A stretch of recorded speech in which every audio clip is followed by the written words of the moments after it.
BDD or body dysmorphic disorder. Those of you who are not aware, it arises in 90% of people who go to the gym, including me. So, to put it in simple terms, it is a mental health condition where a person is obsessed with his or her appearance. They may try everything to make sure they look perfect at every second of the day, and mostly they focus on the flaws. The problem is those flaws can be very minor, and they could also be imagined flaws. So the flaws might not even exist, and the person would think, oh, the flaw is present over there, so they should do something to get rid of it as soon as they can, every time. The amount of mental energy that goes off doing this is tremendous and very tiring. Do people mainly go to the gym? Either they want to decrease their weight and get into shape, or increase their weight and get into shape. I am the latter category person. I need i need to increase my weight and also get in shape. So the thing is, every day, so every day in my head the thought runs simultaneously with my daily actions that I should increase my weight, I should increase my weight, I should eat. And after all this energy and time spent, when I try to check my weight or I look myself in the mirror, and if I don't see any changes, that is a huge slap on my motivation.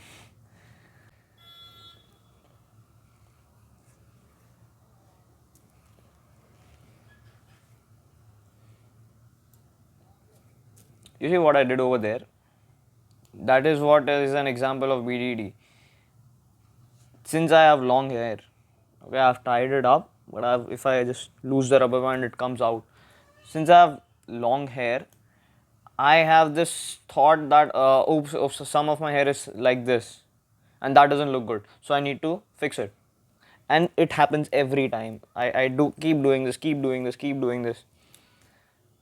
Eventually, there comes a point where I'm tired and I just give up, and then I say, okay, let it be like that.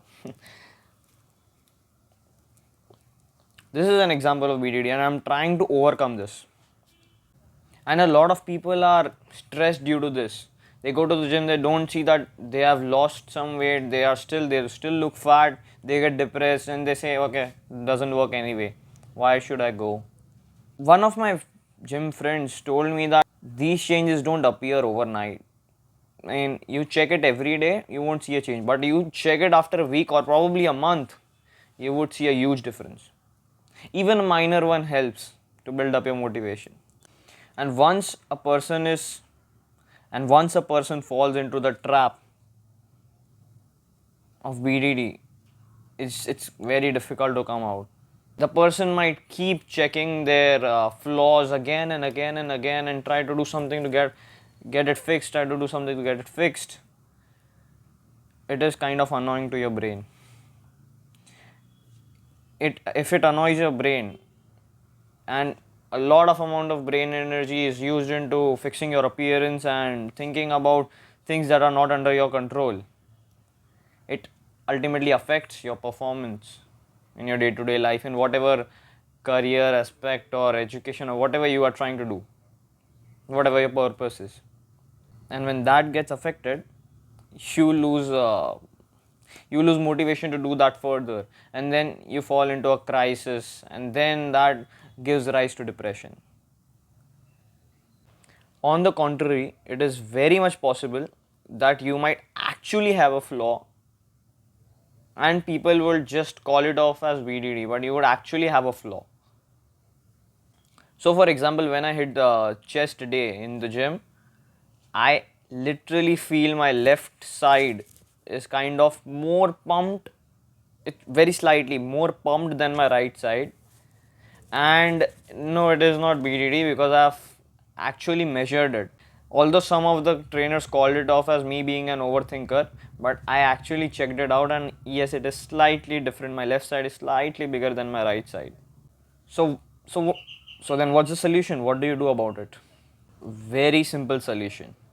Remember this equation, that appreciation and analysis is greater than measurement. What I mean to say is, there should be a certain cycle that you should be performing to measure whatever that is that you are thinking about, and then it should not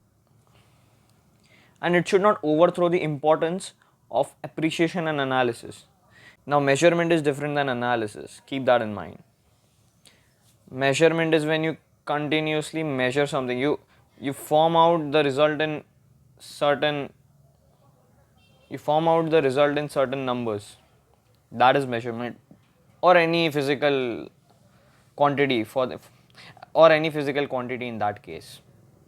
And analysis is when you see, okay, I do see a difference. That is usually a rough guess. So to make it simple, you measure your bicep that it is so inches right now. That's measurement. But you just look yourself in the mirror and you say, oh, my bicep looks pumped and it looks bigger than what it looked last week. That is analysis. And when you say it looks bigger, that is an appreciation. And that exact thing, A and A thing, appreciation and analysis, would help you to get rid of BDD. You should have, everything starts with the mind, remember that. Whatever you believe, you become. Coming to the rate of execution for both measurement and appreciation and analysis. Provided you went to the gym that day, check yourself in the mirror and appreciate yourself. Analyze that, oh, you look pumped, your bicep looks pumped, your tricep looks pumped, your chest looks pumped, whatever. Analyze, appreciate. Do that every day. Coming to measurements are going to be specific numbers. So you should do that like every weekly or monthly, depending on what you are measuring. That would not only give you a proper specific output of whatever you put in, but also it would help you for your motivation. If a person like me can get rid of BDD, trust me, you guys can as well. It's not that difficult. I am Dev Parekh, a guy just like you, who's on self-improvement and wants others to improve. Share this with someone who you think keeps checking their hair all day or keeps checking themselves all day. And if it helps you, come back, comment down. Subscribe to this channel, I'll be posting more and more videos. Keep improving, the world needs you.